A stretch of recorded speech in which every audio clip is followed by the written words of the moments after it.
Round 2. Fight!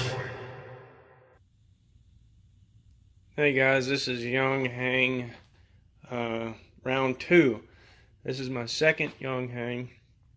The first one, and what happened to it was this seal right in here blew out, and I replaced that seal, and then it wouldn't pump above 2800 psi or thereabouts.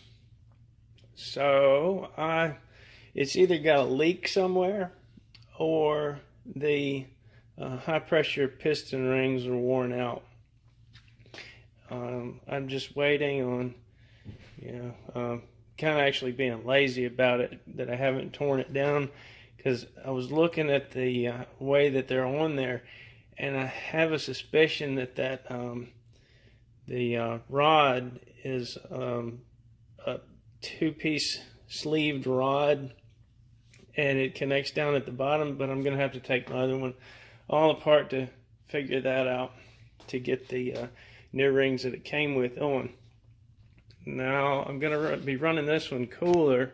I've got a gallon milk jug full of ice in there, and I've got my little water pump down there on the bottom, and I took some suction pumps off of another water pump that crapped out on me, and the idea is that it's going to move the hot water around the ice, and as it cools down, it'll sink and stay cool.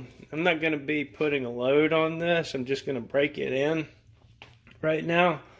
One of my customers, Alan, suggested that I just run it for 10 minutes without a load and then change the oil. So I'm going to give that a shot.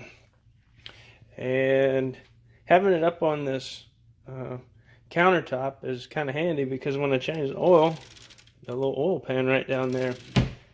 So I'm going to fire this puppy up and let it run 10 minutes, and then come back and check the temperature. And then I've got something else to show you. Okay, our water's going. Just shaking it to make sure there's no bubbles in it.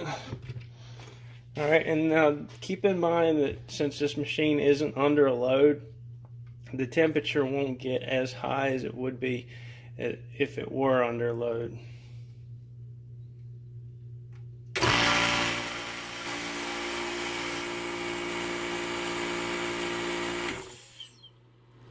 Alright, that's as warm as it got right there.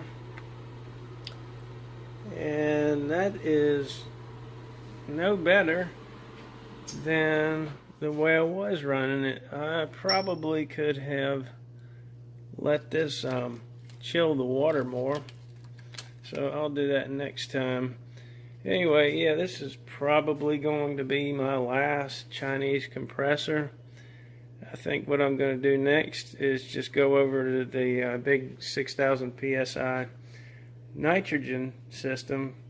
For one, I do a lot of shooting in one place, and I can just tether to that and just, instantly fill my bottles when I need to. Alright, moving on. I've got something else to show you. We've moved to a little bit larger size button, and for that I needed to make a new template, so I had to install this one the hard way so I could make a template off of it.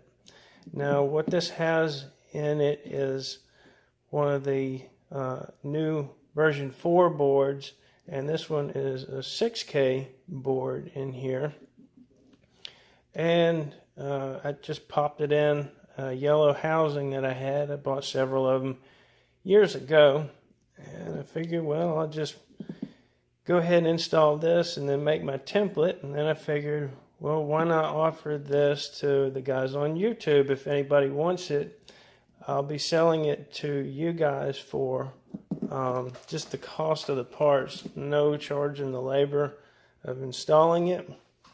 And this is what you get. You don't get the battery housing, you don't get the top or anything. But, I mean, it's just a bolt-on part now, in case you're interested for that. I'll show you. Let me put these batteries in it. Hang on just a second. And this one's got the nice white display on it. Let's go through this. Full auto, 1 to 10 round burst. And guys, this is a lot of fun when you hit it up on like 4 to 6K and do a burst. It's like a little tiny shotgun with the tightest choke you can imagine.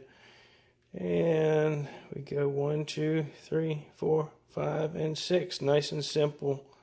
Your pulse, it starts at 4, 5, 6, on up to 9. So there we have that. If you're interested in this, just send me an email or write me in the comments, and I will ask you to send me an email. Alright guys, if this doesn't sell in the next couple of weeks, I'm probably going to put it on eBay. Later.